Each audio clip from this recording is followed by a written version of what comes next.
Aujourd'hui on se retrouve pour un nouveau tuto, comment faire des wheelings en VTT. Donc mon VTT c'est un Rock Rider 340 de chez Between.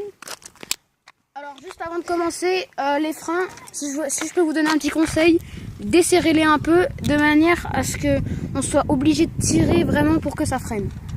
Voilà. Alors,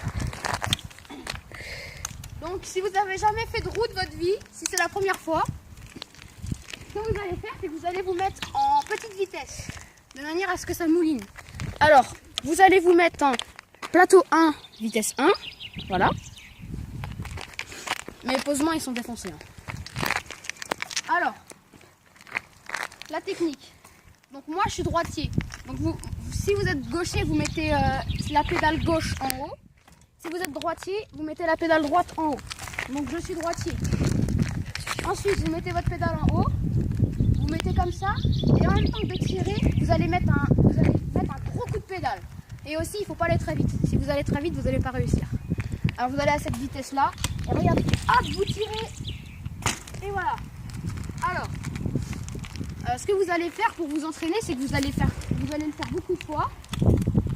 Et quand vous dites que vous arrivez à bien le faire, du genre vous arrivez à faire 5-6 mètres en ligne,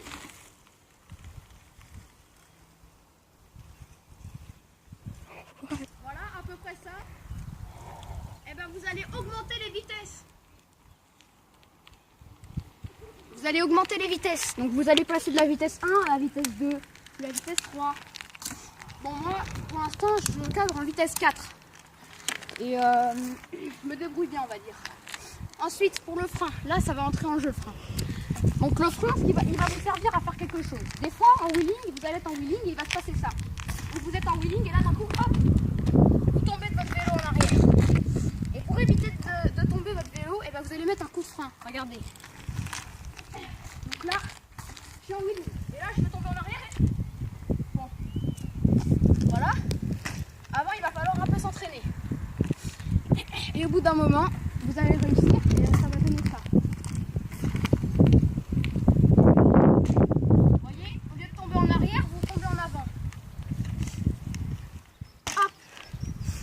Ah oui, et pour les suspensions, quand vous allez retomber aussi, plutôt que de les niquer comme ça, ce que vous allez faire, c'est que vous allez un peu tirer quand même de manière à ce que vous amortissiez la chute et que vos suspensions ne soient pas pétées.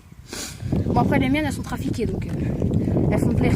Mais bon, ça c'est un autre truc. Alors, et donc avec un peu d'entraînement, vous allez réussir à faire des wheelings assez longs. Donc selon votre âge, votre taille, votre force, vous allez en faire des plus ou moins grands.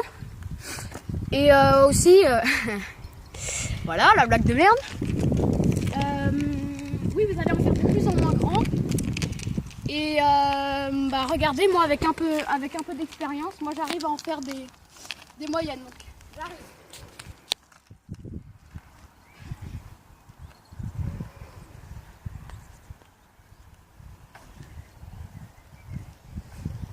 Alors, j'ai oublié de vous dire un truc. Quand vous allez en temps wheeling, il y a des moments où quand le vélo va partir trop en arrière, le coup de frein ne va pas suffire. Il va falloir arrêter de pédaler aussi. Mais bon, voilà, c'est juste ça.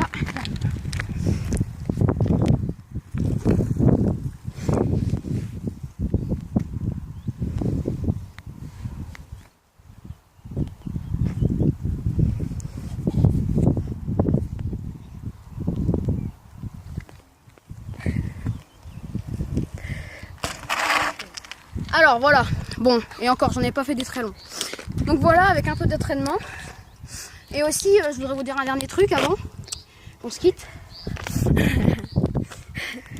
Et donc aussi, une fois que vous allez arriver à être très fort, ce que vous allez pouvoir faire, c'est des wheelings à une main. Donc moi, je sais pas en faire.